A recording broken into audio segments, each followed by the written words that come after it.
I'm so excited. So let's get this party started. And welcome to the Spoiler Rooms, my friends. Yes, it is Westerns month, and since this is the third week of the month, we are doing our Third Time's a Charm special, and I figured what better way to do a Third Time's a Charm special in Western month than a movie involving threes, and that's the good, the bad, and the ugly. And speaking of threes, I have three fellow crew members in the room tonight to help talk about this classic Clint Eastwood Western, which is the third in the Man with No Name franchise, at least according to everything I've looked up. So tonight we have in the room with us, first off, the BFD himself, Mr. Glenn Bittner. Hello, Glenn. Hello, Mark. Glad you could be here to talk about Sergio Leone's classic epic. And next to him, the Bowtie Man himself, he's back once again. It is Mr. Paul Sulzer. Hello, Paul. Hello, guys. How are you guys? Doing well. Glad you could be here tonight. And next to Paul, yes, you heard his sweet pipes. It is Scotty D in his house. Hello, Scotty D. Hey. And yes, if you don't know the film, you may at least know the theme, but we are tonight talking about 1966's The Good, the Bad, and the Ugly. Now, if you're not familiar with this story for this film, shame on you. Okay. According to IMDb, we're going to give you the short version here. It is. There now officially has to be a hip hop artist, and I'm drafting Mark that calls himself Ivem Devum. And spells it like IMDb. IMDb. There we go. And my new rap name. Sure, we'll go with that. In the story, in The Good, the Bad, and the Ugly, is a bounty hunting scam joins two men in an uneasy alliance against a third in a race to find a fortune in gold buried in a remote cemetery. That really, down at its core, is the film. Mr. Eastwood stars in this, along with Lee Van Cleef and Eli Wallach. Wallach, thank you.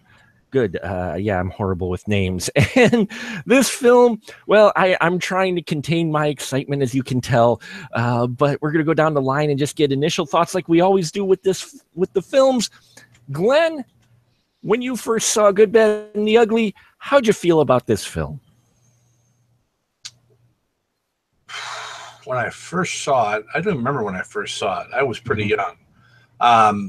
My first memory of it is actually seeing it at the Student Union when I was in college. Oh, cool. They played it for one of their Friday night movies, and I loved it. I know I saw it before that. I just don't remember my initial reactions back then. But I know taking some of my friends, two of which were like, "God, that was really long." I'm like, "Shut up."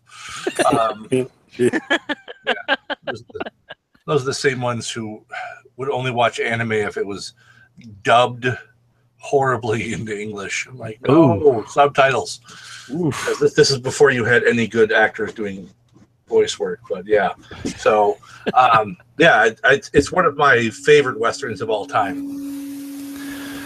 Awesome. And Mr. Paul Sulzer, how about you, Sir Paul, when you first saw this interesting film?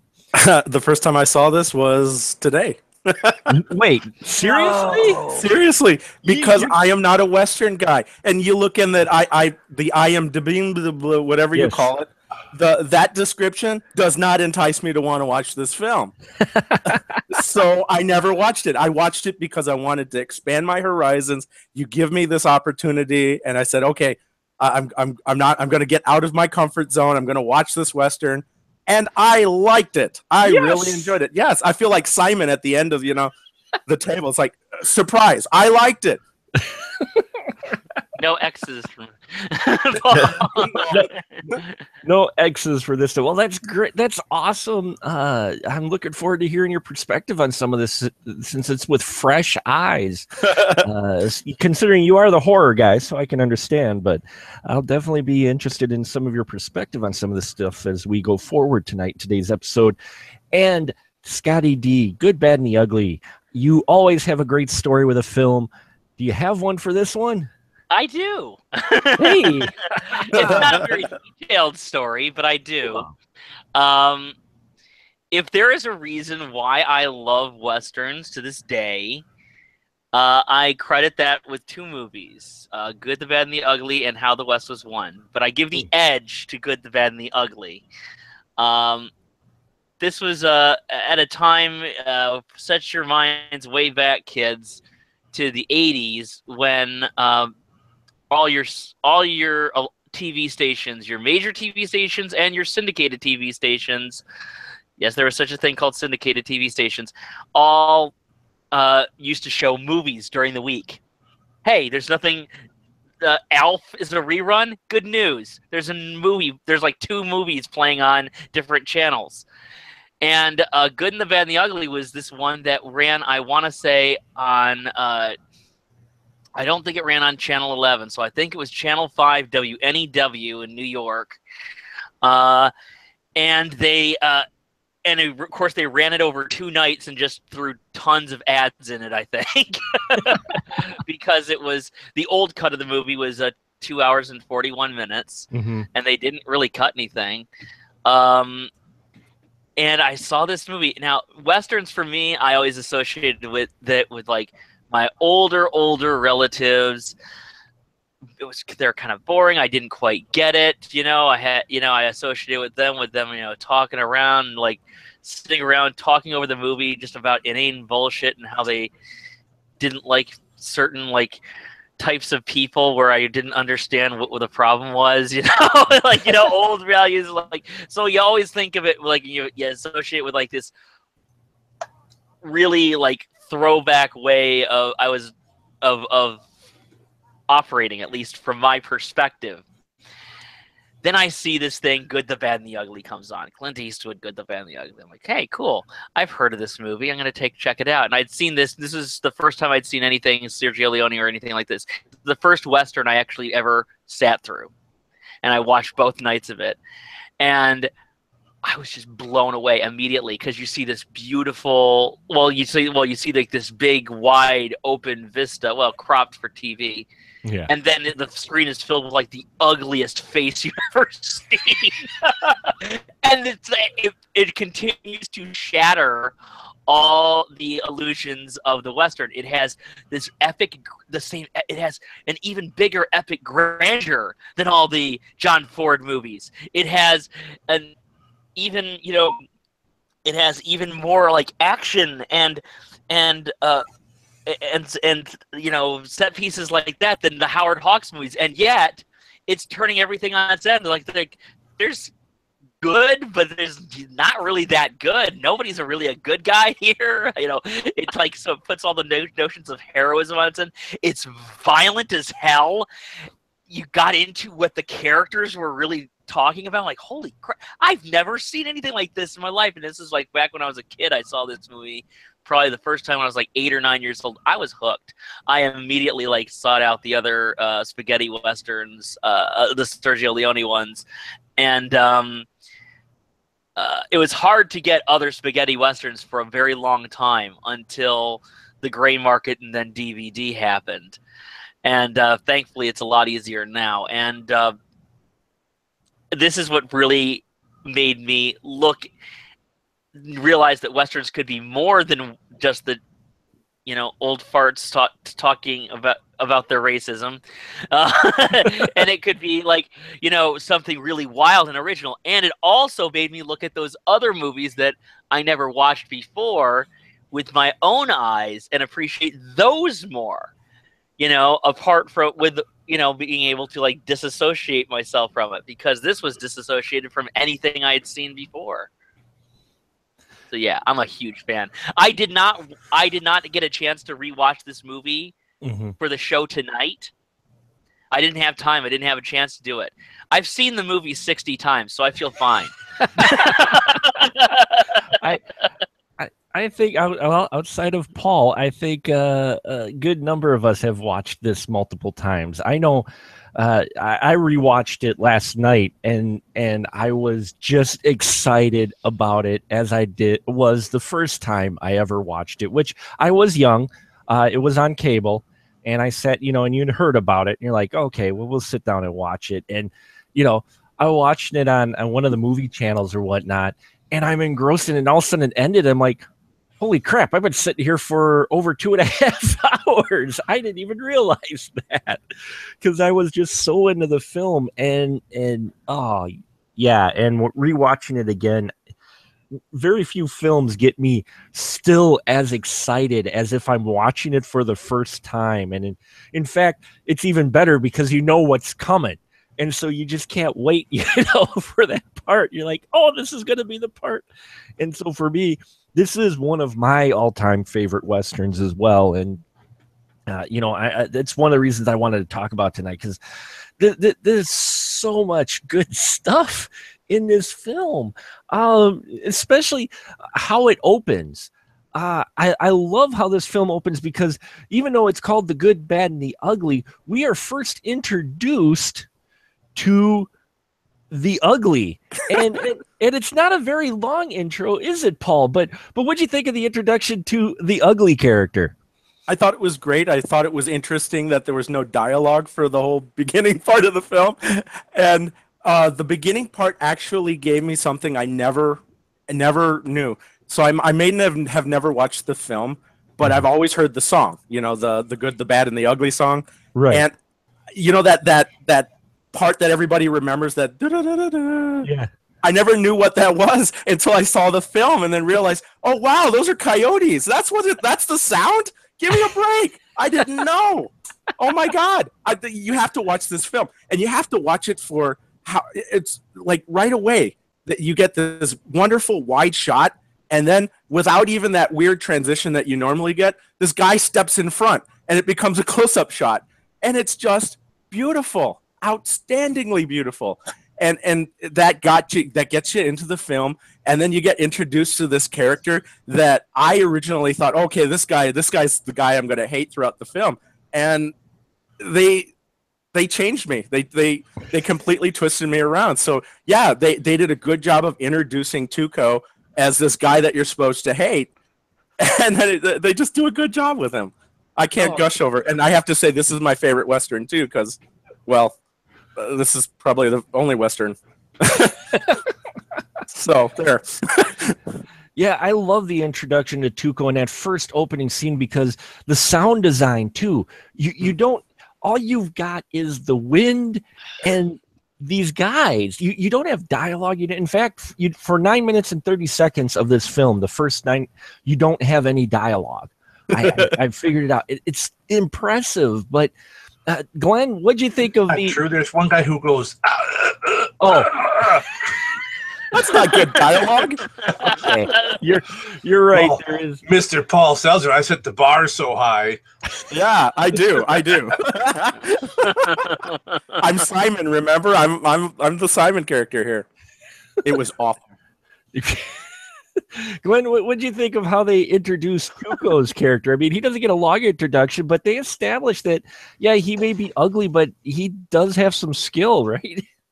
Yeah, it's a for how his character progresses, it's a perfect introduction to him. Mm-hmm. He comes crashing through that window with what, like a turkey leg or something? Yeah. and he took out 3 guys too, so he's talented. Yeah. Scott, what do you think of the introduction to the ugly that we get? Because his is pretty much the briefest one. Yeah, but I mean, without you even you have to really look at it because you get a bigger glimpse of his character as the film goes on. And, yeah, the guy's a weasel. He's just like a total rat, But what's happening, it's as I mentioned, as Paul mentioned, you get that big vista, this ugly, ugly face, who is not the ugly of the thing. They all go in there. They're hurting, blasting.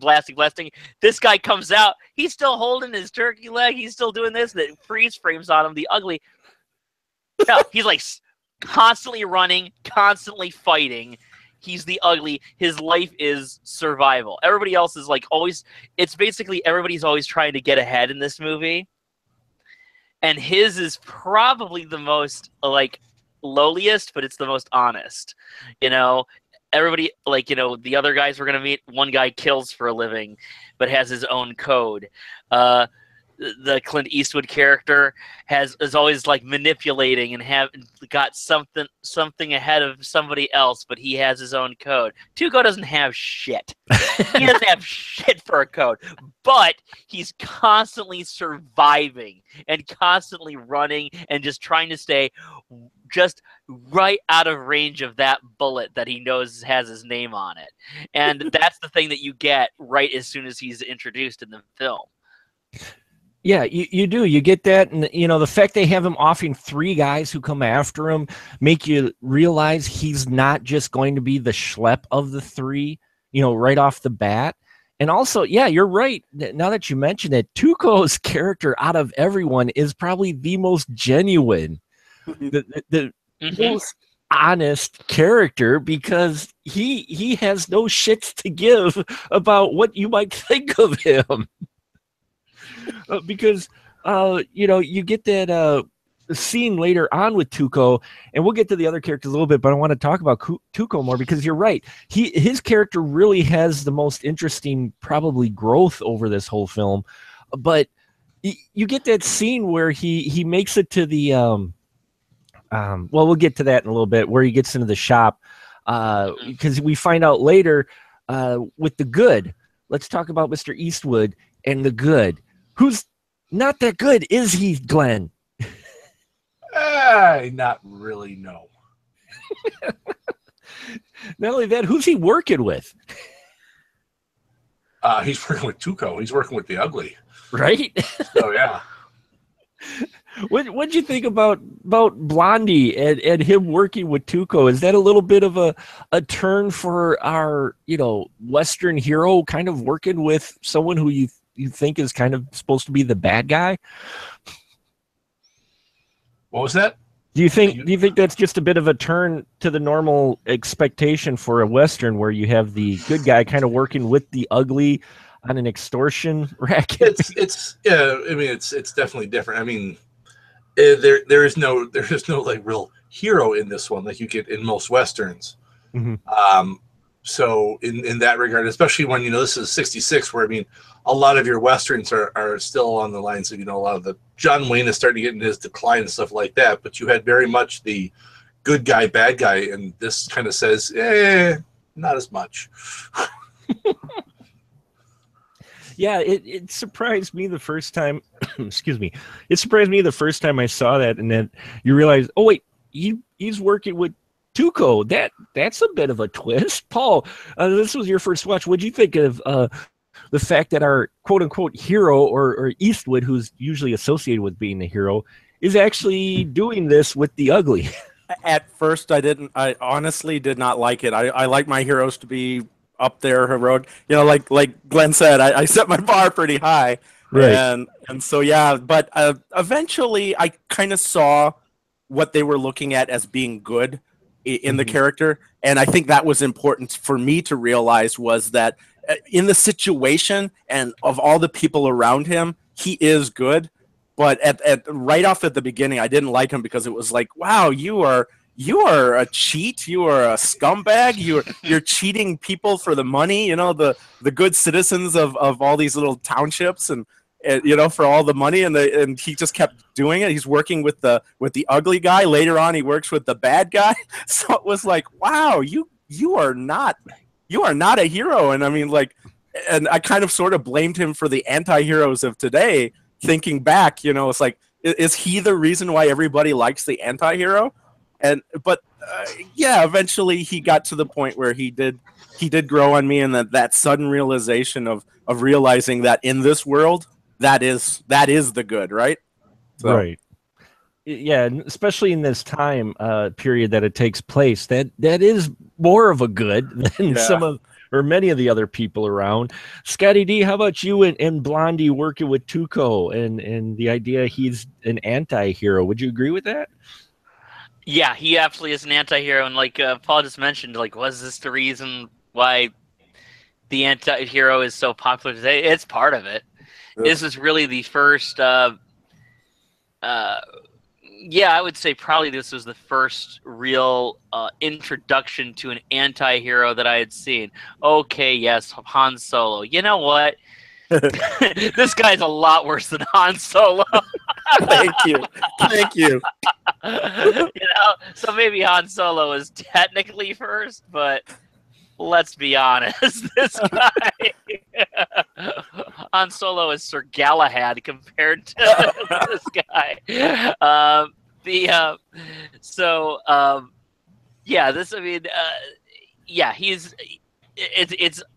the good, but all like it's all a matter of perspective, and it's all a matter of relativity in, as you said, Mark, this world that Sergio Leone creates. He takes any kind of sheen that was on the mythological Old West, which I'm sure are movies that he loved. He takes it all off, just strips it completely away, and real off these people where he's not good, like as you and I would perceive it, but he's the best that you're going to get in a world like this. Mm-hmm. And if you think he's bad, wait a few years until the Wild Bunch comes out. Those people are assholes. You won't look at Ernie Borgnine the same way again. That's right. So yeah, we covered the good. Well, and they say good, but looking at it, I don't know if his character is actually good, but out of a lot of the people in the world, he's fair. Maybe not necessarily good, but fair. Well, no, because did you ever notice, and now maybe it's just me and you guys could tell me it's wrong, but did you ever notice when he off guys, even when he would ambush them, he'd let them know he was there first? Did you notice that? I mean, it's a little bit of a reach. Well, he barely. I mean, like, bang. Well, yeah. Like, that's what you're gonna get. No, I'm not saying he was saint-like or that he gave him a moment to but he wouldn't snipe you from the bushes or back. I mean, no, he's shooting guys, mostly in the front. Yeah, And he must have hated hats, because I think this film hated hats because he kept shooting off hats on people. It was like pew pew pew. Well, that was part of the scheme. He'd shoot the rope, and then he'd shoot people's hats to make people hesitate before drawing their gun. Yeah, and because he's a good enough shot to shoot the hat off of my head. Well, yeah. Well, he could shoot the rope that's around Tuco's neck, which I think that would have been sufficient, wouldn't it? Which I always thought was hilarious. Because did you ever notice, even though it was, the bounty on Tuco's head went higher, the charges were different depending on which town he was in? Yes. Oh, I love that bit. So it wasn't just me, but it changed every time in every town. I mean, the first one, it was like this long list. And then the second one, it was like, cheating at cards. Yep. Yeah. I love the Tuco character, but even still, Blondie, Scotty D, we talk about him being an anti-hero. I mean, he's got this partnership with the Ugly, but it comes to a point where he starts questioning whether or not he needs to get new meat, doesn't he? He kind of turns on the Ugly, doesn't he? Well, everybody's using. Yeah, you know what? This is an unfortunate thing and if you start to get a little more cynical. Mm-hmm. In the world, you start to kind of notice this, that I think that it kind of shows, for me, it kind of mirrors how you look at the world when you're a kid, mm-hmm. to when you look at the world as an adult. When you look at the world as a kid, you see clearly defined lines of good and evil and stuff like that. And when you're an adult, especially if you have to like be in the workplace and do this and do that, you start to notice a pattern in that everybody seems to be using everybody to get ahead in some way or another. That's not necessarily always true, but if you let cynicism take over, that can definitely be your worldview. And there are certainly people out there who do view the world as that. And I think this version of the West takes that idea and makes an extreme about it, because I think he does have affection for the character. I think even in the end of the movie, he has an affection for the character, which I'm sure we're gonna get to later. At the end of the movie, I'm sure he has an affection for the character. Doesn't mean he's not going to always say like, "But I always have to be the one that's one step ahead." Right. And I'm sorry. No matter how much affection I have for you, you're only as it only goes as far as how much use you are to me. Yeah. And that's cruel. That is. I don't look at the world that way. But I see a lot of people who do, and I see a lot of ways in which the world does operate like that and does reward that. And that's kind of the Good's stance, is that and I'm sure he doesn't give two shits for Tuco at the beginning of the movie. I think he does at the end. It doesn't really change the way he operates, though.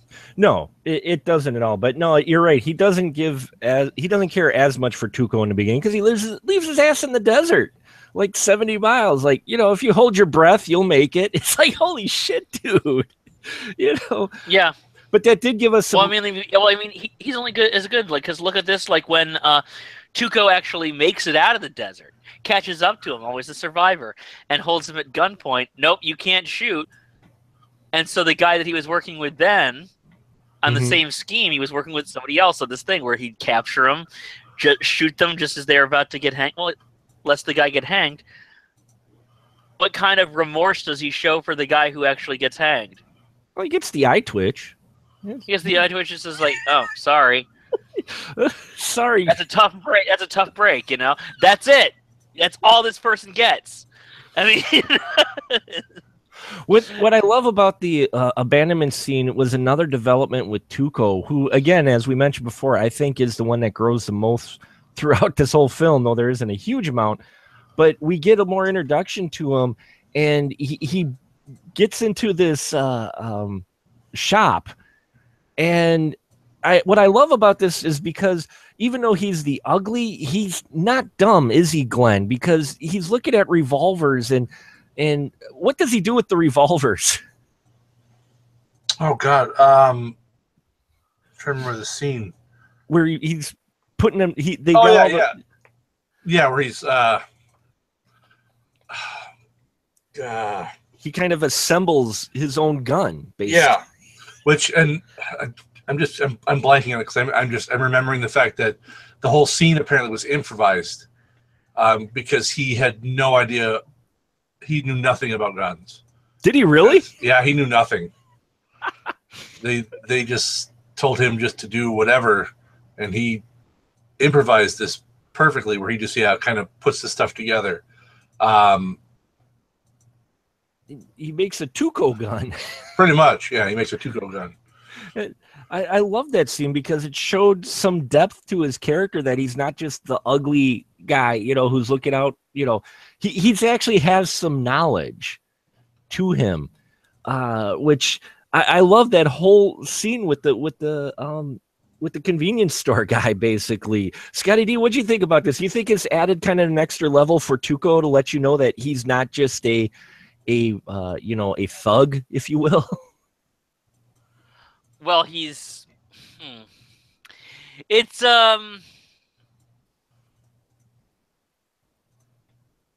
you don't live as long as Tuco has without developing skills.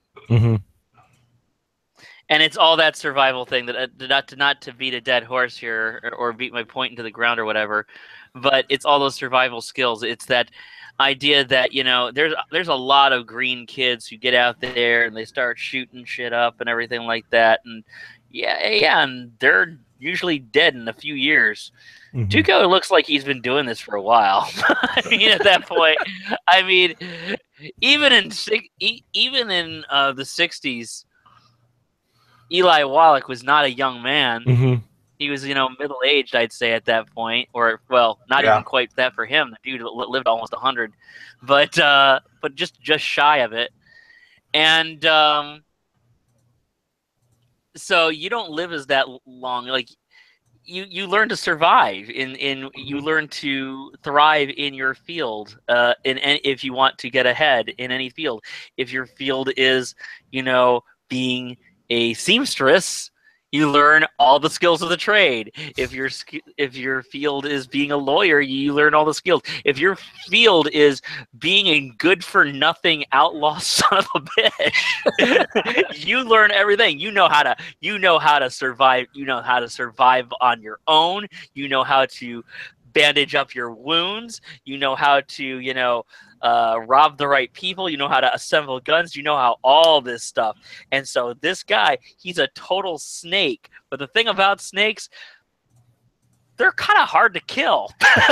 And that's kind of something that Tuco kind of prides himself on. He's always running, always kind of like seems like a scared animal at a lot of times. Mm-hmm. But a scared cornered animal can be pretty ferocious and will often draw upon their own strengths in order to make it.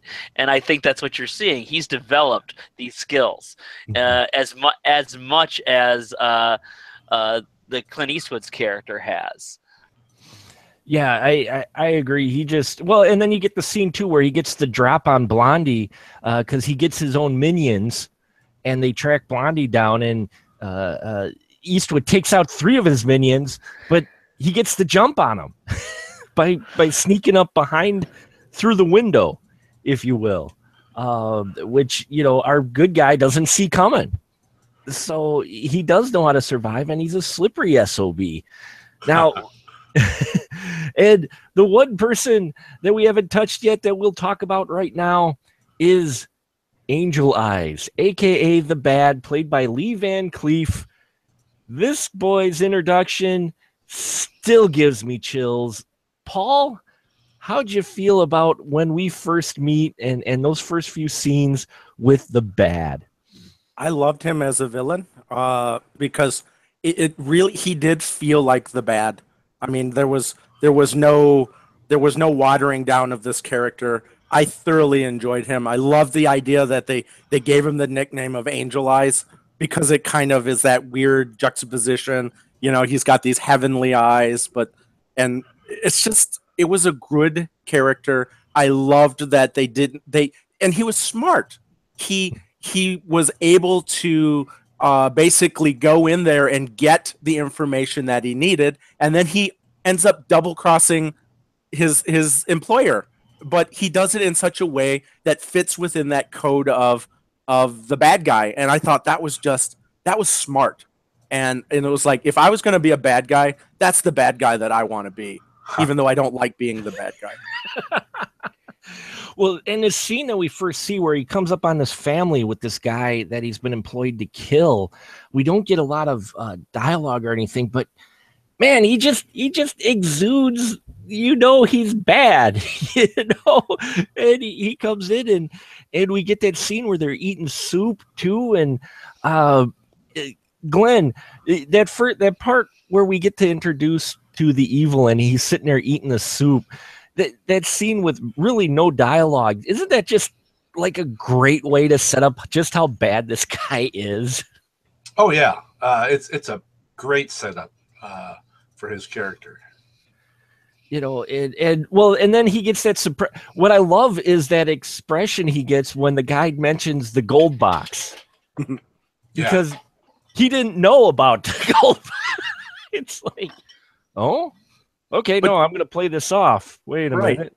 You know, Because he was a smart villain, he was able to get the extra information, and he realized a little bit more of what his employer was trying to do, and so that's why he was able to turn on him within his code. And so yeah, awesome.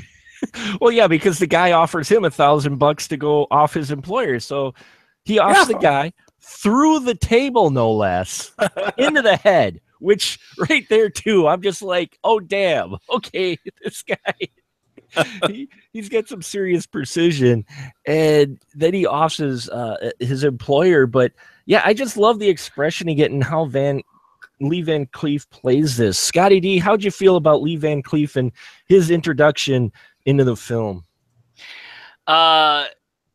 He is a much more refined looking person, but you see this person and you know he's bad news because he's all in black. And you know, it does play this film. I mentioned before that it kind of like, you know, it totally like rewrites the rules, but it also plays up a lot of the old images of the old Westerns. So yeah, the villain is all in black. That's how you know he's bad. And he's and he does this thing, and he just has this thing, and he just very calmly there to do his business. There's no malice in it, but for some reason, and this is why the thing I've always had with villains, for some reason, a villain just can't be a villain. They have to have all this bullshit that goes with it. They do. I mean, think about it. Think about that. And you can like take this, and you can even take this into the characters from like something like, say, like Pulp Fiction. Okay, they have a job to do. All right. Well, then why do they have to like be like all menacing and be a badass beforehand? The dude's gonna get shot anyway. What the hell? Like, oh, he'll know better now. Like, who cares? I mean, what the hell? You know, so, you know, it's like, no, why does he have to be all menacing and everything? But he has to, you know, he has his professionalism, so I have to have this image on me and everything like that. And he also has this code of conduct where if someone offers him money for a job, he has to see the job through. Now, he didn't have to see. He saw. So what you see in the beginning is that he has been given money to kill this guy. So he says, I'm sorry, I always have to see the job through. But the guy offers him money to kill the employer. Well, he kills the guy anyway because I have to see the job through. And then he goes to the employer. Well, I'm sorry, I have to see the job through. Why? Who's going to give you a negative Yelp review on this one? He's dead. Like, he can't just be a villain and just be a villain through and through. If he does, he becomes the ugly. He becomes just that survival instinct, common cockroach character. He has to have this BS code of conduct, and even if it doesn't really rely on logic. But make no mistake, he is evil as hell. And you can even see it after he kills his employer. He takes a delight in it. He has a sadistic delight, which is kind of amusing because Lee Van Cleef from this movie, you know, Clint Eastwood would go on and he become his own star. Eli Wallach, he would become a huge character actor in movies. Well, he was already in other movies, but I mean, he would become an even bigger character actor for decades to come.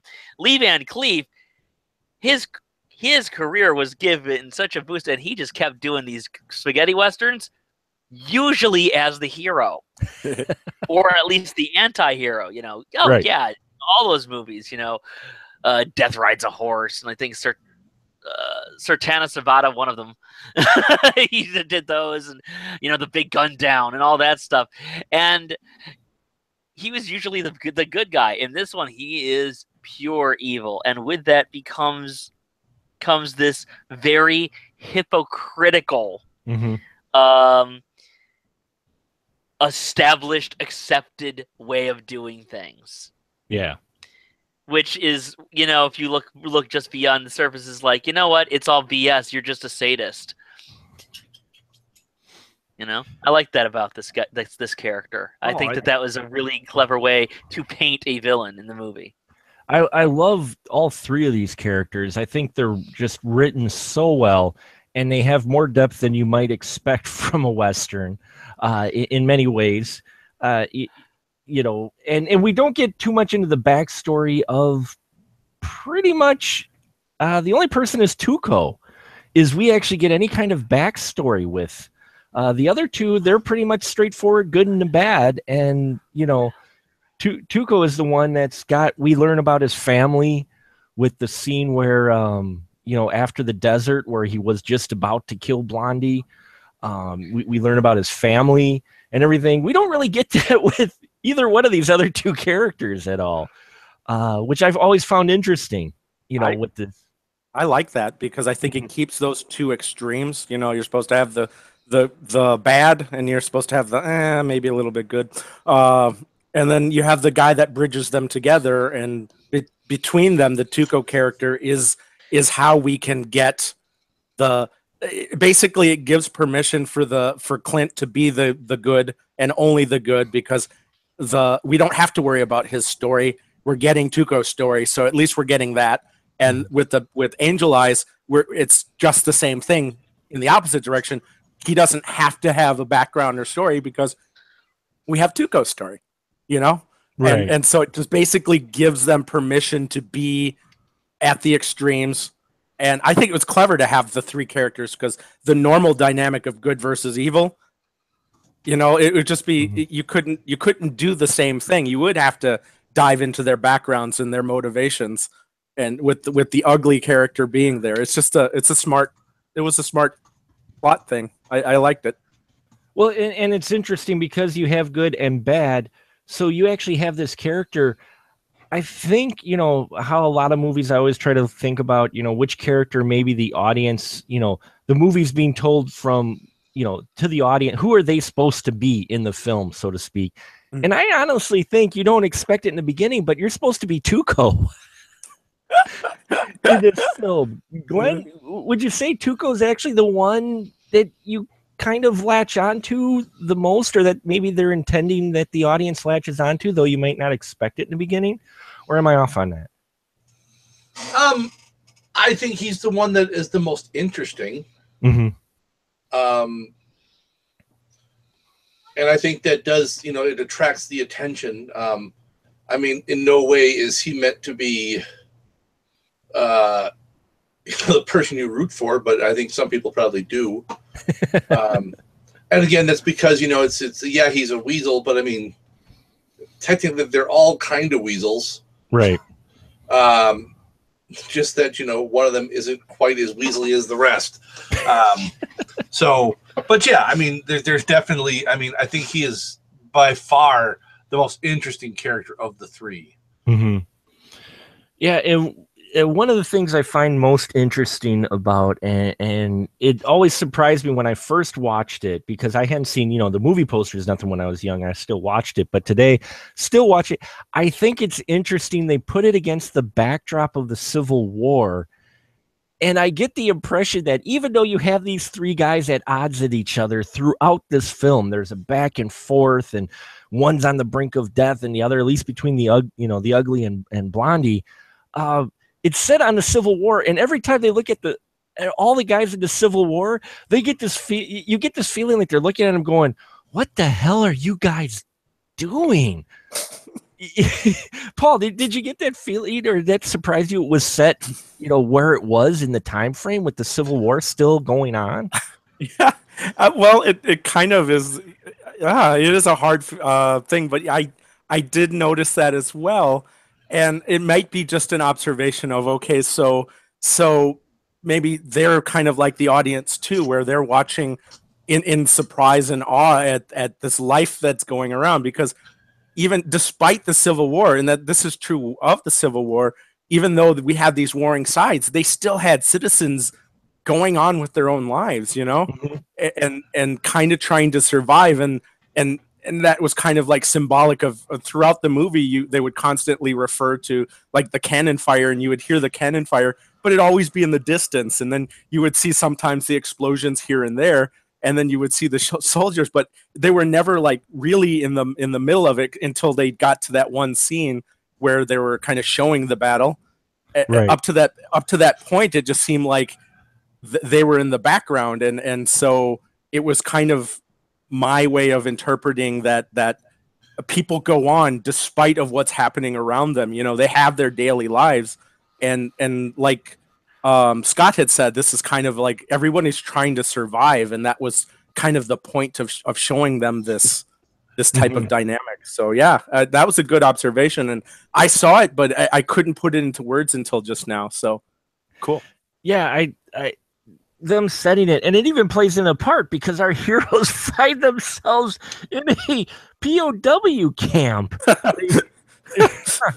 Scott, what'd you think about this? The fact it's set in the Civil War, and do you expect your guys actually like end up being pulled into certain parts of this war?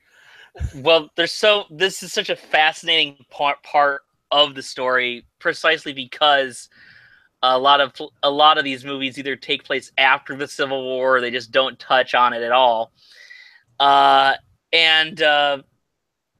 Okay, first of all, a humorous confession.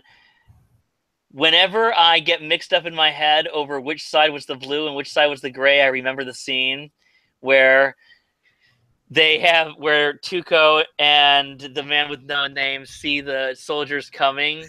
Yes. And they say, what are they wearing? Gray. Okay, General, what's his name? Lee, okay. and then, of course, the brilliant part where the guys just start slapping off dust. No, blue, we're the North, dickhead. So that's actually how I keep it straight in my head. That's whenever I get confused, because sometimes there's shameful lapses in my public school education, and okay, no, the great thing about that is, and it brings up that scene. Yeah, Joe knows. I called him Joe. The man with no name knows who the people are, knows what's going on. Yeah, because Joe actually is called Joe in Fistful of Dollars. People don't think. A lot of people don't notice that. But well, he drops that line too because he's like, "Hey, Blondie, God shines on us," and he goes, "God shines on idiots" or something. Yeah. He has this thing, so he knows who he is and everything like that. But let's face it, where our three main characters are in this movie, they don't have time for anybody's stupid war. Mm-hmm. You know? Especially a civil war. Oh, come on. What, you want us to fight for a cause? Get out of here. You know, they don't think. Having said, you know, and the funny thing is that but they find themselves being put into this, and it becomes one of the defining moments of there are two good-ish characters, the good and the ugly, and when they dynamite the bridge there. Oh yeah, later on, yeah, when they have to dynamite the bridge, they'll have to. They find themselves POWs, and then they find themselves like getting to know the general, and who is like on death's door. And he says, "We've been fighting over this same." What? Turn your ranks, boy. It's Captain. Yeah. It's Captain. Okay. As I said, I didn't have a chance to rewatch it before the show. Cut me some slack there, Simon. No, that's okay. That's a line in the movie. Yeah. That's a line, exactly. Again, sorry. And I'm Simon. Get it right. I should have. See, He's Howie Mandel. I should have rewatched. Okay. But anyway, no. But to get back on the point, they're dynamiting the bridge. They find themselves actually fighting for a better cause, and they don't want to, but they wind up doing it because even the guy who's ranking the army notes the futility of war. Right. He knows how stupid it is to keep fighting like this over land or whatever, and we can be over the river if we do this, or they'll be over the river if we don't. Who cares? You know, just this. You know, he knows the futility of it. Having said that, I have a question to pose a lot of the people, because they get to and they wind up fighting for a cause with that, and they wind up doing it, and the guy can die with some peace at that point in the movie. The show's called Spoiler Room, people. Yes. Oh no! I'm looking at this and I'm thinking, and I always think, okay, now, as I said, at this point in their lives, nobody has time for this stupid war. Mm-hmm. And okay, Tuco is obviously Mexican, but even saying that, do you see any of the characters as ever having fought in the war in the past, maybe? Because we don't know. Who can you see as actually? Because let's face it, in the Civil War, there were people who were disbarred. There were lots of desertions. Who do you see as maybe at one point in their lives, maybe actually fighting in that war? Angel Eyes. Angel Eyes? Yeah. Glenn, who would you say, out of our three characters, were any of them actually fighting in the war? If so, who would you say? Out of the three, I would probably say Angel Eyes. Mm-hmm. Maybe the Man with No Name. Definitely not Tuco. No. Tuco. I'm that way. I'm saying Tuco, no way in hell. Even disregarding his nationality, that he didn't really have a dog in the fight. North, South, what do I care? It's not even my damn country. Not even like this. Just even discounting that. The Man with No Name, I can see fighting in the early days, and then deserting when he just got disillusioned by how pointless it all was. Angel Eyes, I can see as somebody actually gaining in the ranks and being kicked out for being, or possibly even court-martialed or arrested for being too sadistic. Well, yeah, it would make sense too because of the scene. He's a real Andersonville type guy. Yeah, he really is. And it would make sense because of the scene where they're in the prison camp. He's actually got an ally already and guys lined up. I mean, it's like he knows, out of the three guys, he knows this system, and he's played it because he established himself as an officer at this, outpost. And he fell into that part, a ranking part, pretty darn easy, didn't he? He did, and granted, he probably talks a good game, but still, I imagine he may have had some buddies already on the in to help sell his rank. Either that, or he just knows how to conduct himself because he's been there before, and well, they don't know me in this state. Well, communication sucked back then, so who knows as far as orders. It's not like you could text somebody, a picture like, you seen this dude? What did you mention? Angel Eyes, did you have a picture of why he might be a guy like that? Or I just thought because of the way he conducted himself, and definitely like all of you guys, Tuco would not be, simply for the fact that the very first thing he said was, "We're here to enlist," and I'm assuming that anybody that has actually gone through the war and has left the war, that would not be the first thing they say. They would come up with some other excuse other than that. So that one to me was he's never been there. Well, yeah, because he walks up to the captain at the bridge and says, "We're here to enlist," and Blondie looks at him like he wants to hit him. Exactly. Oh my God. He gives him that look like, "What the fuck? What? You stupid idiot." That's not what you want to say. He's like, "Just shut up already. You already got us into a prison camp where, and I loved how the paths kept crossing, because when they get in that prison camp, suddenly there's the bad, there's Angel Eyes, and Angel Eyes beats the snot out of Tuco in another great scene. There are just so many great moments in this film. Yeah. It's tough to not talk about them all, because you get that scene where and what I love is it's set against the Civil War, but at no time, Sergio Leone, they do a great job of not painting a great picture for either side. Did you get that feeling, Glenn, with this? Some films where there's a Civil War, you always get that feeling, well, one side's winning or the other. Do you really get a feeling of a good look at the Civil War and who's winning? No, not at all. I mean, everyone looks bedraggled, which is great because that's how they should. I always hate in movies with Civil War, especially when you have these guys who have been, at a post for however long, and the uniforms are all crisp and tidy and clean, and everyone looks like they just shaved that morning, and they're all like happy and like, let's sing a song around a campfire. I'm like, fuck that. No, you guys are in the middle of a freaking pretty much like a desert. And they look like it. They look like they've been sitting out there for weeks, just sweating their asses off over this stupid bridge that they had to blow up twice because they screwed up the first time. Oh, did they really? Yeah, because the crew was all Spanish, so there was communication issues, and they blew it up before they were ready to film. So no!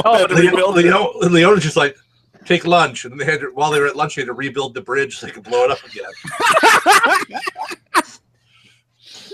Oh my God. There's a lot of great trivia with this one. I mean, Wallach almost died numerous times. The whole first scene where he's supposed to be shot off the rope. Yeah. There's a little charge on the rope to make the rope break, and it spooked his horse. Oh no! And it like took off at a dead gallop with him on, and his hands are actually really tied behind his back. Mm-hmm. And the horse went for like a good mile before they finally got it to stop. Oh, he's just hanging on with his knees.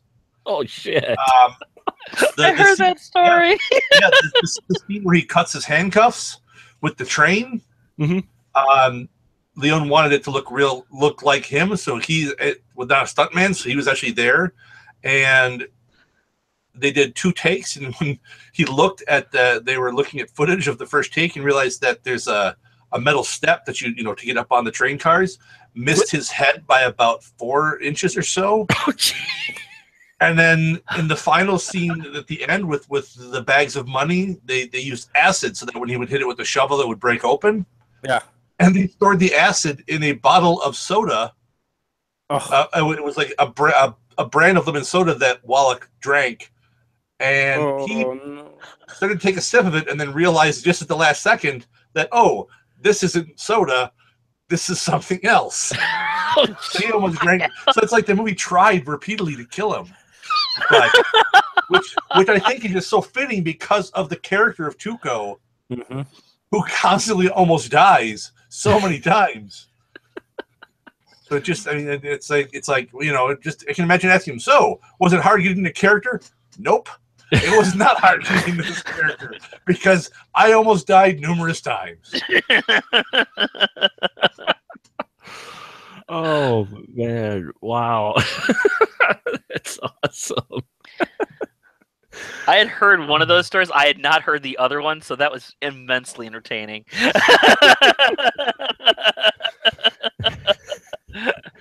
And so yes, we get to we have these 3 characters. They're crossing paths. They survive the Civil War. They take part in a battle in the Civil War. We get to see both sides. We get that final confrontation between these 3. And this film is 2 hours 41 minutes. I think there's a longer cut of 2 hours and 58 minutes or something. I think. Yeah, it's like a 3-hour cut. I have to admit, I have not. I watched the 3-hour cut. Yeah, I've got it on Blu-ray, which looks freaking phenomenal. I know, and now I have to buy it again because apparently the one that's about to come out is even better. But we get the final showdown. They finally make it to this cemetery, and the man with no name has kept the name, and he gave Tuco the wrong name because he knew he was going to double cross him.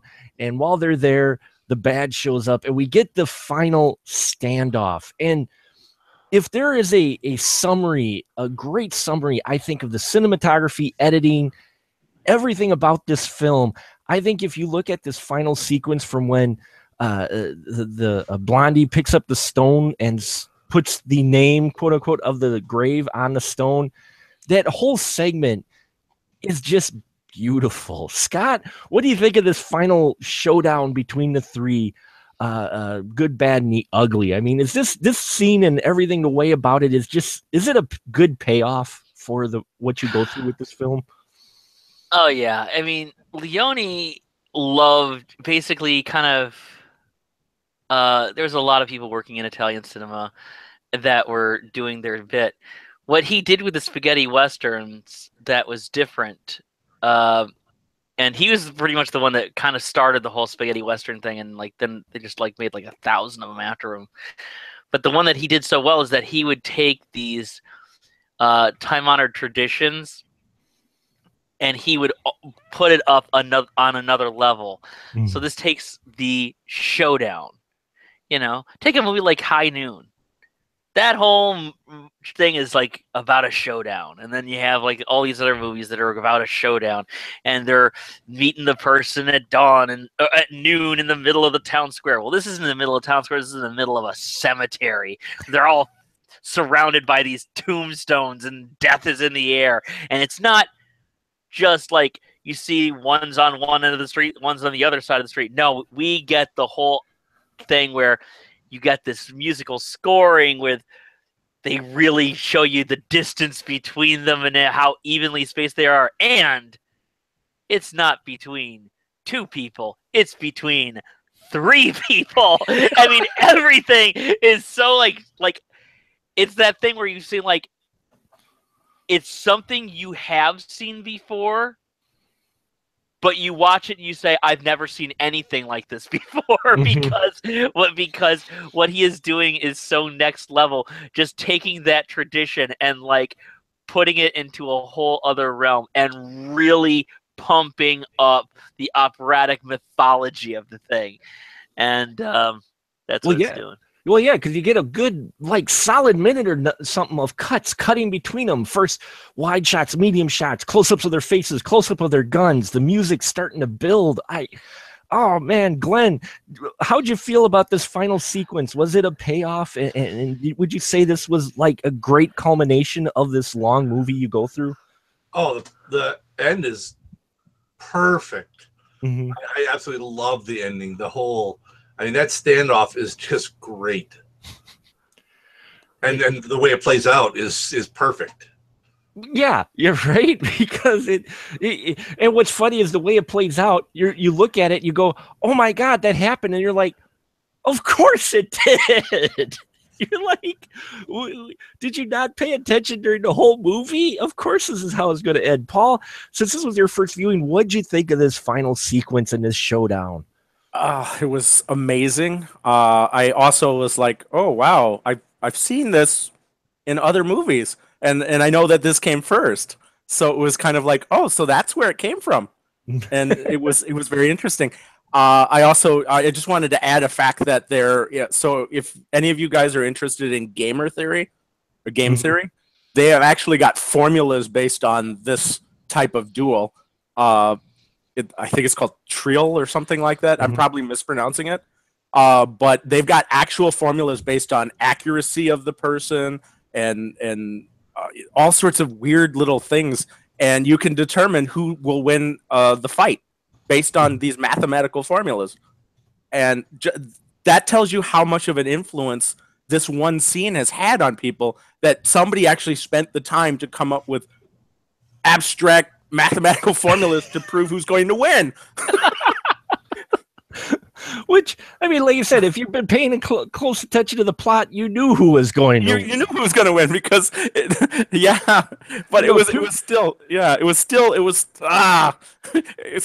it kind of felt like he was cheating. To me, it did. It felt like he was cheating. Well, but he was a step ahead because he's the good. So I know. And, but then you could have said the bad could have done the same thing because he's smart. Well, and this is the spoiler room, folks. So yes, as you can imagine, in the end, the bad gets it. And not only though does the good shoot him, he shoots him again and he falls into a grave. Shallow too. He shoots his hat into the grave. I told you he hates hats. And then he shoots his gun into the thing. What is that? Is Clint Eastwood that lazy that he can't pick up something? No, I'm gonna just shoot it right in. Bam. Shoot that one right in. Bam. I'm gonna shoot the dirt right in. Bam. Yeah, bullets cost money. I mean, and This is during the Civil War too. You would think that where are they going to get all these bullets? Well, they still got leftovers from when they blew the bridge up, probably. Exactly, that's it. Oh my god. Oh, so yeah, and if we mentioned the score, we have to mention the score quick because it's so beautiful, so perfect, such another level added to this film. I mean, there are spots though where you get no musical score, but when it does come in, Glenn, the score for this film, how'd you feel about it? Did you feel like it really adds that extra level of emotion? Absolutely, the score is beautiful. I mean, I love Sergio Leone. That's one thing that his movies always have. It's just a great musical composition to him. Yeah, it adds so much to this film that is already epic. There's a lot of great stuff the way this film is just from put together, all its elements. I love it. And now I want to go through, and I asked our crew members, as always, to bring something to the table if they would like to discuss. And we'll start with Paul first, since this was his new first viewing. Paul, what topic or subject or question did you have maybe for the group tonight that you wanted to bring? Well, since this is my first viewing of it, I think it would be appropriate to ask, what do you think the legacy of this film is to modern day films, or even outside of films? It can be like comic books and stuff like that. So what do you think the impact of this film has been on our cultural society? Oh, nice. Glenn, why don't you go first? What kind of impact do you think this had? None. Wow. No, that's a lie. Okay. Had no impact at all. This really changed in a lot of ways. You can't look at it as just this film by itself. It's this trio of films, these the spaghetti westerns that you got with this and Fistful of Dollars, A Few Dollars More. It changed the way that Americans had viewed most westerns, because, like I said, most westerns were the John Wayne type, and this is a lot more. Well, first of all, they're more violent generally. Mm-hmm. I mean, not necessarily that like lots of people die, but it's just grittier. I mean, the fact is, you would never have a John Wayne movie where the bad guy is going to shoot down some dude in his kitchen and then kill one of his sons too. That wouldn't, that generally wouldn't happen. There might be one I'm thinking of where, at least if it did, they probably wouldn't show it. They would show like, oh, the kid got killed too. But and I think that changed a bit, just the whole feel of the Western. It made Westerns, it introduced a grittier feel to them. Mm-hmm. You always still had, there was so little, even back then when you didn't have the great special effects we have now, but still, it's like John Wayne shirts were always clean and crisp, and stuff like that. And this was, people out sweating in the desert looked like they were out sweating in the desert. It's like I watched tons of old westerns, and they're out riding through the desert for days, and they just look like they just walked out of an air conditioned trailer. Yep. Whereas these guys, it's like I mean, they're all sweating. I mean, Eastwood does it a lot in this one, but this is when his star was starting to rise. Mm-hmm. So, and I mean, he had his whole his issues with the movie because he didn't like being part of an ensemble cast and blah blah blah, and I'm the star and or me. But I definitely think it did have some effect, and I mean, it had a huge effect on Eastwood's career as well. Mm-hmm.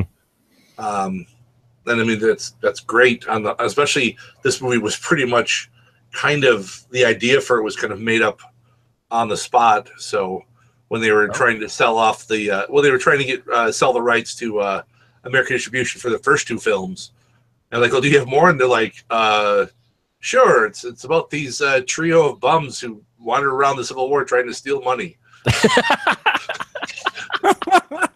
Because like Leone, I think it was Leone. He says like it's like the title came to him instantly in his head, just like on a movie poster. He saw the good. I think he originally was The Good, the Ugly, and the Bad. I think that's what his original title was. If I just know that the order of the words was different originally, and it changed to The Good, the Bad, and the Ugly. But I mean, I think it definitely had an effect, and I think it also it showed. I mean, to me, I mean, you had good scores before, but this was a little different in some of its music. I mean, the whole thing with the, you know, that you know, you didn't have a lot of that type of stuff, and it really showed that you can have these weird kind of sounds too, and still and create a very memorable feel to your films just with the music. And Scotty D, how about you? What do you think of the impact of The Good, the Bad, and the Ugly had on films today or our culture and such? Two things. For one thing, I'll tell you this: where I'm staying right now, we have a lovely family that I'm staying with, and as you know, one of the kids was actually making her chili for dinner tonight. It was actually really great chili, by the way. And I mentioned, like, oh, by the way, guys, I realized I have to record a podcast later tonight on The Good, the Bad, and the Ugly. And this kid, who's like 11 years old, just goes, wah, wah, wah. He's like 11 years old. And her stepdad's like, you haven't even seen that movie. And she says, it doesn't matter. I don't know how I know it, but I know it. It's the music itself has become so iconic that it is as iconic as Superman or Star Wars. People just know it, and they immediately associate it.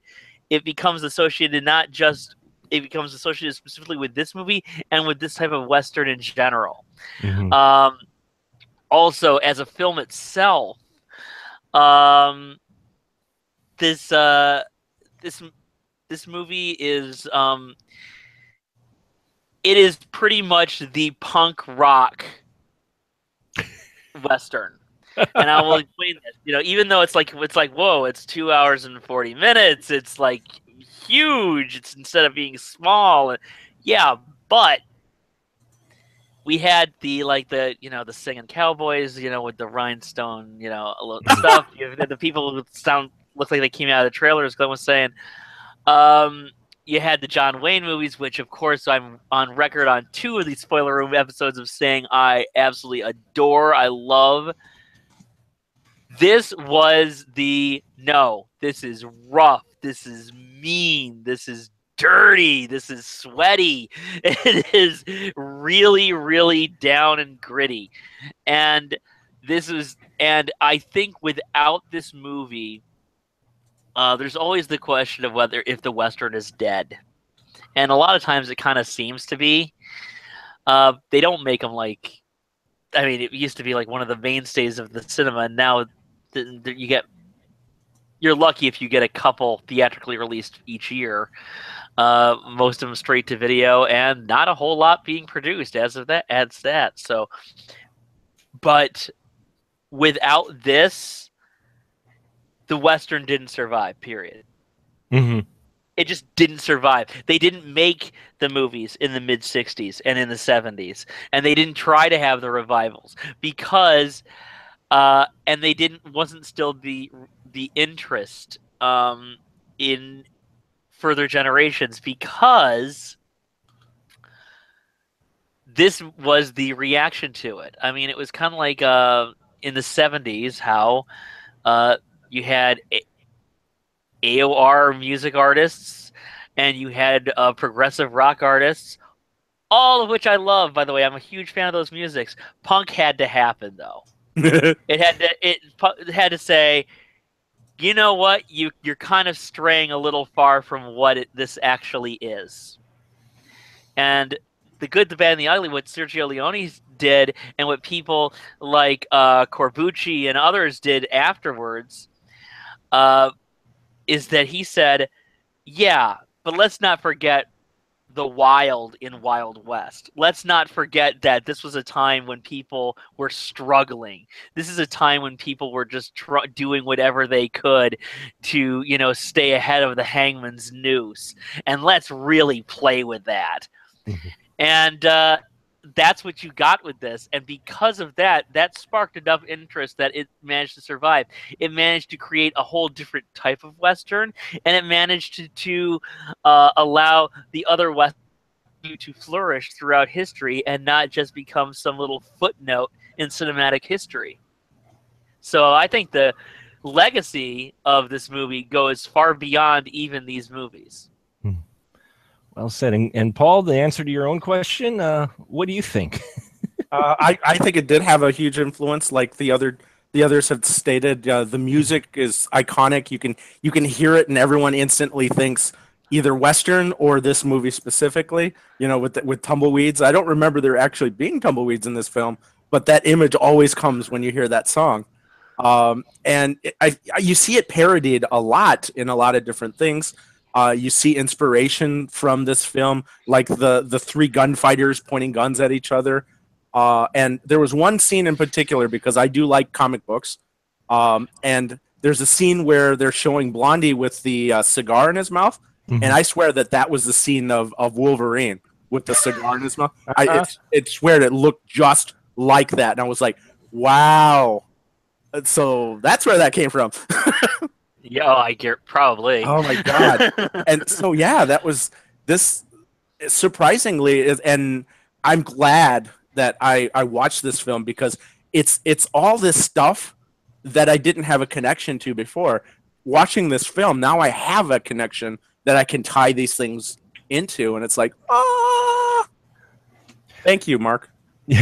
You're welcome, and I will agree. Looking at this, everybody here are spot on with their assessment, and I'll go one further, and I'll say this is another one of those films that influenced many filmmakers, not just Western filmmakers, but many filmmakers to come.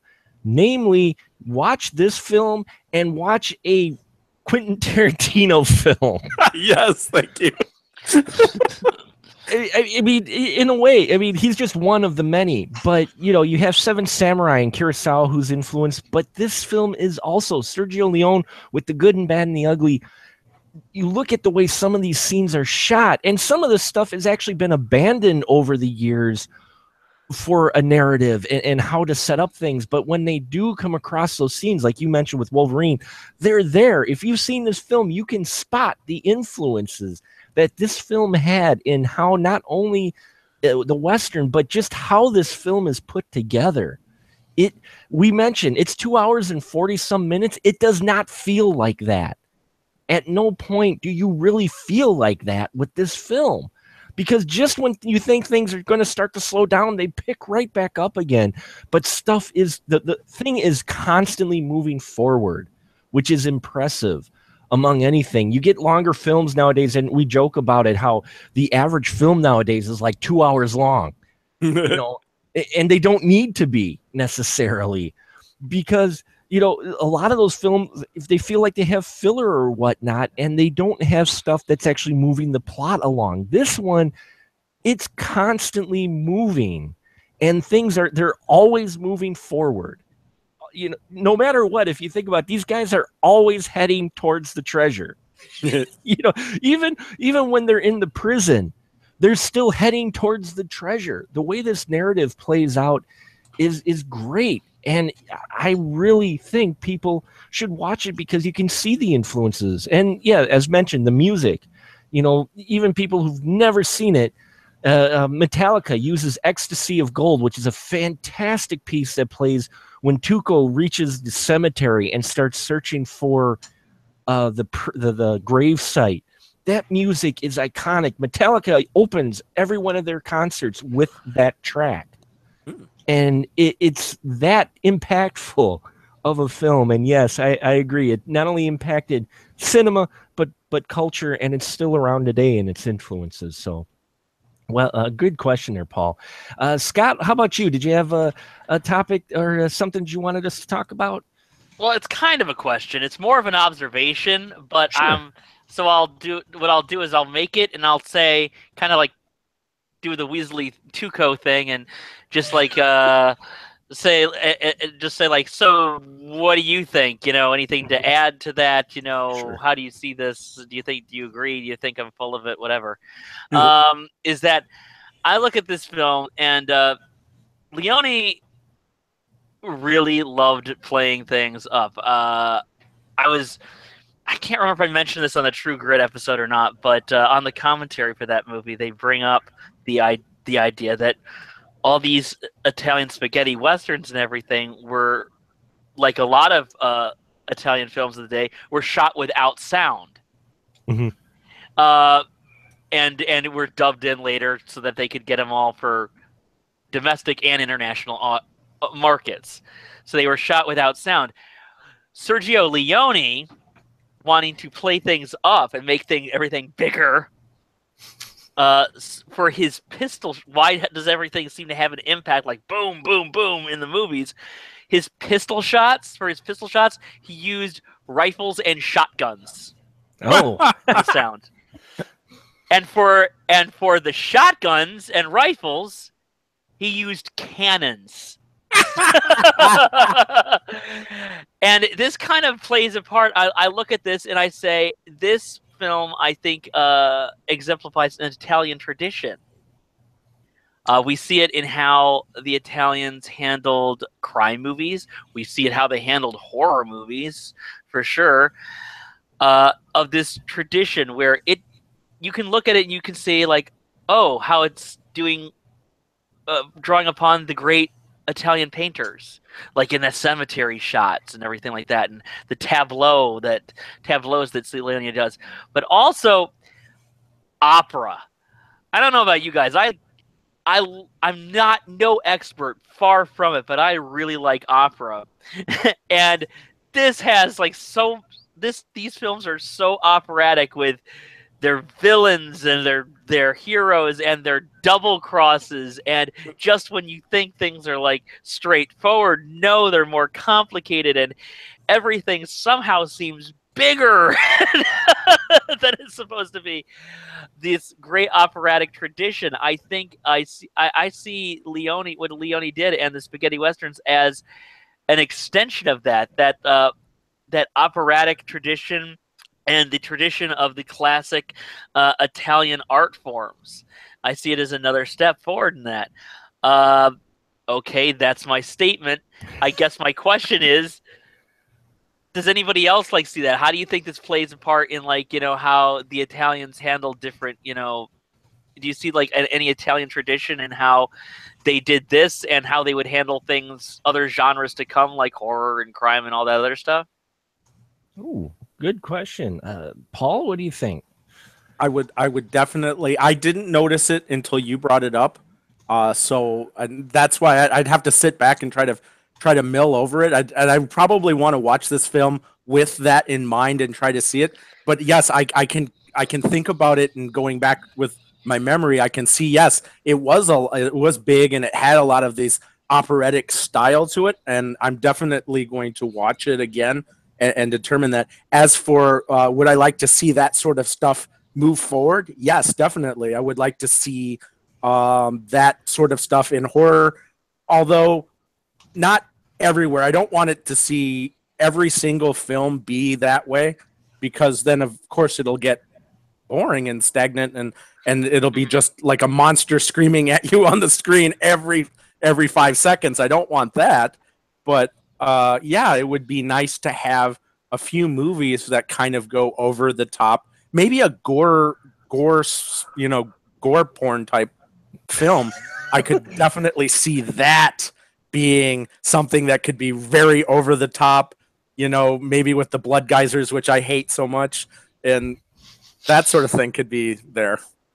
Would you say that it had a bit of maybe an influence, or you can see that Italian style that comes across in giallo films? Because you are the horror, well, we're all horror fans, but yeah. You specifically, Paul, watch a lot of horror almost exclusively. So would you say there's influences there? Yes, but there's also other influences. But yeah, I could see it. I can definitely see it. I said definitely a lot. Definitely. Definitely can get them. Yeah. Definitely. I think so. I mean, I think that I think Argento is to Hitchcock what Leone was to John Ford. Mm-hmm. Oh wow! Nice. Oh, wow! Impressive. Yeah. Glenn, how about you? Would you say this is rather operatic in that Italian style, and that it kind of fits within that artistic style? Absolutely. Mm-hmm. Yeah, without a doubt. It's That's how I want to word it, but this is why you need to sleep so you can think better. We've all been there. Yeah, it definitely does have that feel. It's. I mean, everything about it is big and bold. I mean, even though it's gritty and dirty, it's very, it's sweeping vistas. The just shots of the massive desert, and the music is big and bold, and it's as big a character, if not bigger, than anyone else in it. Yeah, it does. The music is. It should have had its own credit. Just said the music played by the music for the film, and I'll agree. Yeah, this really has that operatic Italian opera feel to it, which I think Leone was going for specifically. I think Leone was really trying to bring you not just a spaghetti western, but a operatic spaghetti western, and succeeds on pretty much every level with this film. Yeah, that's a great observation, because you can see some of these shots too as paintings almost, especially that showdown with the really wide shot of the three standing there, and you get there where they're at spatially, and you're just like, wow, that's a painting right there. You could see that on someone's wall, probably a pizzeria, maybe. I don't know.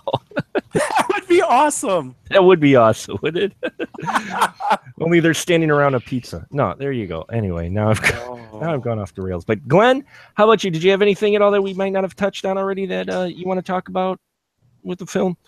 I was going to talk about the music, but we've pretty much covered that. So that's okay. Well, this was Morricone, correct? Ennio Morricone, yeah. Ennio Morricone, who did the music for who made the radio. Yeah. He did the music for the other two films too, didn't he? Yeah, you can't separate. I almost want to say, but I don't think it's correct. I wanted to say at first that for this one, Morricone did the. Or Morricone, I keep on mispronouncing. I mispronounce. Leone, I know it's pronounced Leone, but the other one I keep forgetting. But I almost want to say that he did the music ahead of time, much like Godwin did for Suspiria, and Leone did the movie around it. But I don't know if that's true or not, but. He became so known because of the first two movies. I mean, the first two movies are just so perfect. And Morricone wound up doing the music for, I think, God, did he wind up doing the music for all of Leone's films? At least from Dollars On, I want to say. Yeah. I want to say that's true. I'm not sure. Glenn, do you know offhand? It's Morricone, correct? Or is it Morricone? Oh, how you pronounce it? Yeah. Fred? No, but it's Morricone. It's Morricone. It is Morricone. I was correct. But did he? You know, Glenn, for sure, if maybe he did all of Leone's movies after this, or at least since the first three. Or first two films? No. I just checked. He did. Oh, he did. Oh, there you go. He did. I'm sorry. No, it's okay. It was killing me. I had to look it up, but I want to say because they became so. I mean, he didn't do the peplums that Leone had done beforehand, but from Dollars onward, I mean, the two are inseparable. I mean, you can't separate Fred and Ginger. Basically, he became like that was his thing.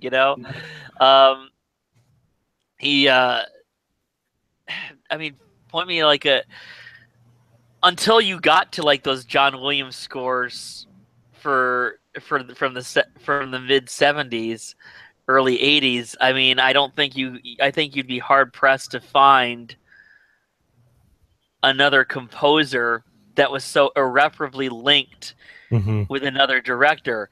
Bernard Herrmann and Hitchcock, maybe. Maybe those two. but that's about it. You know? Yeah, the music in here. And Glenn, would you say he was influential on today's composers still? Sure. I don't know. You listen to a lot of soundtracks, but I pay attention to soundtracks a lot. I mean, I don't know. I'm sure he's had influence. I mean, I think it'd be idiotic to say that he has an influence on people. right. I mean, his stuff is. I mean, as who mentioned it with the kid who even knows that one freaking bit of the. It's so iconic. There's no way that it can't have had influence. Yeah, and if you, I don't know if you guys ever caught it, but if you do get a chance, he did a album with Yo-Yo Ma doing I've heard of that. doing music, these Western musics with Yo-Yo Ma, and it's freaking awesome.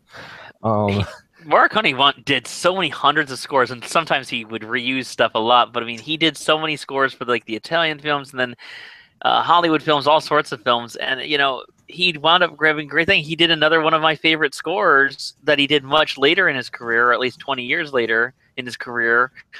I think the score for it never gets mentioned, and sometimes it's even like sharply criticized. I think the score for the Untouchables is amazing. Oh yeah, it's one of my favorites of all time. Better than the film.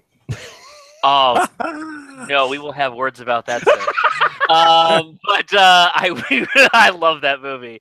But we will. But I mean, he has much that he does, and he could like work in different genres. He worked in horror. He worked in comedy, and if you listen to his different scores, he would adjust for each score. His comedy scores don't sound anything like Good, the Bad, and the Ugly, and like the scores he did for the horror films.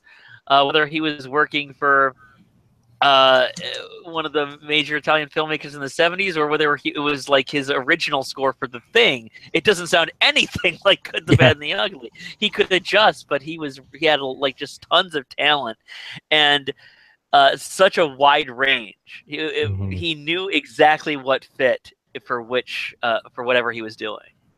Yeah, he what 80? Well, he's got he's credited with 523 credits. I knew it was a lot. I didn't know it was that many. He's done composing up through this year. Okay, oh, yeah. And though what's interesting, and we've had the discussion on the Oscars, and we'll wrap it up here. I know we're getting late because we could talk even more, but the first Oscar he wins after this huge body of influential work was for The Hateful Eight. Jeez, that's right. That's right. It was like one of those things like, okay, look, even worse that we haven't acknowledged Scorsese. Come on, guys.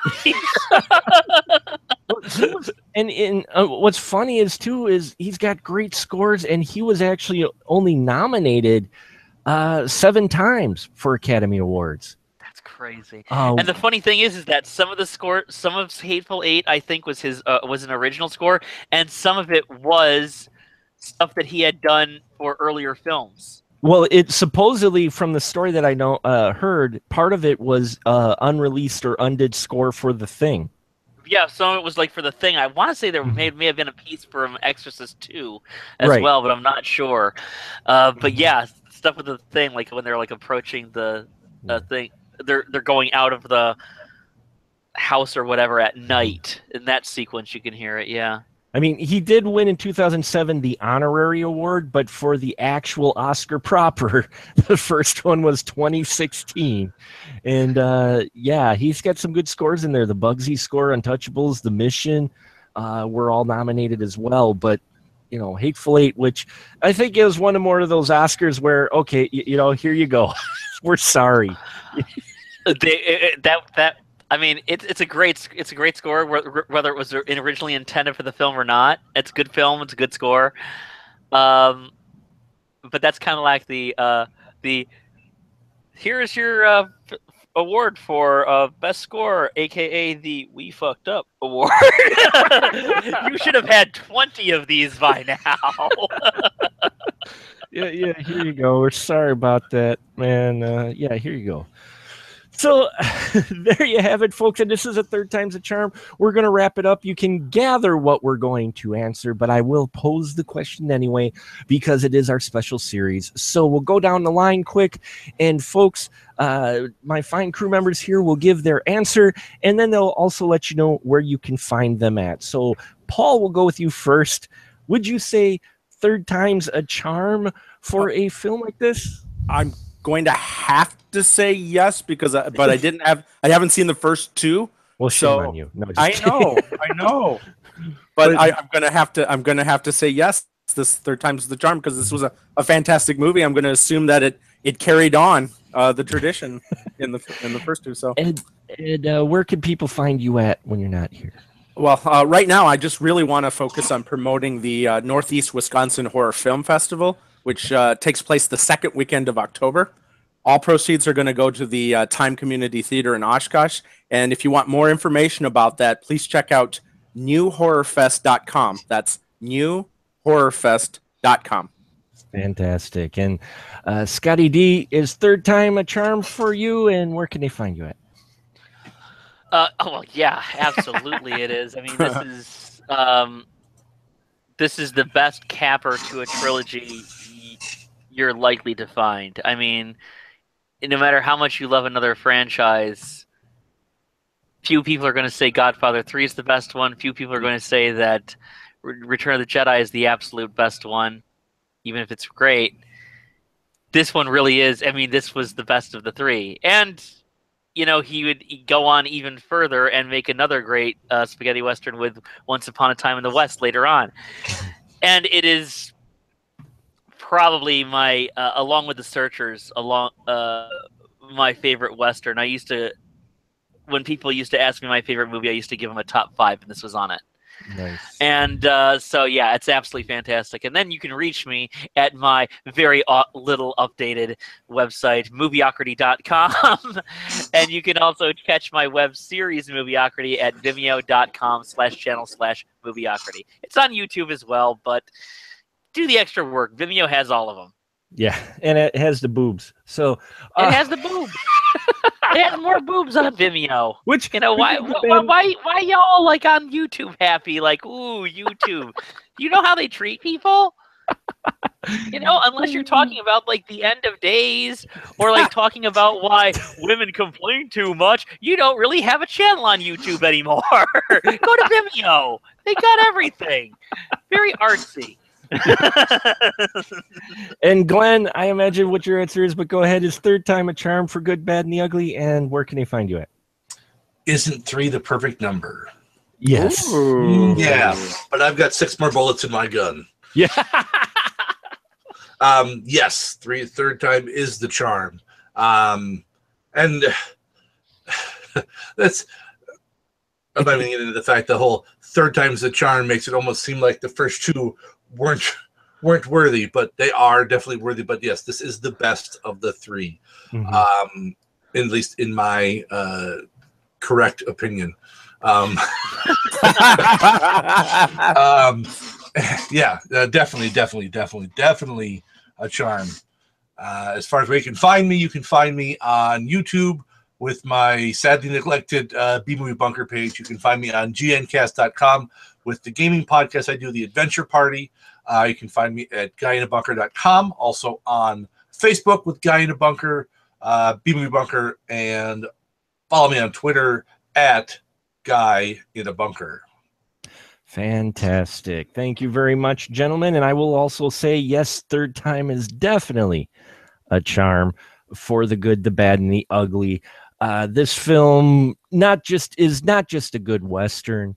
It's a good film. It's a clinic on how to handle characters and scope and everything about this film. You watch this film for me, and there's a reason everybody talks about, Rotten Tomatoes and online. And for you folks out there who wonder about rankings, if you give credit to IMDb, it is number 9 in the top rated films on IMDb, the top 250 titles on IMDb, it comes in at number 9.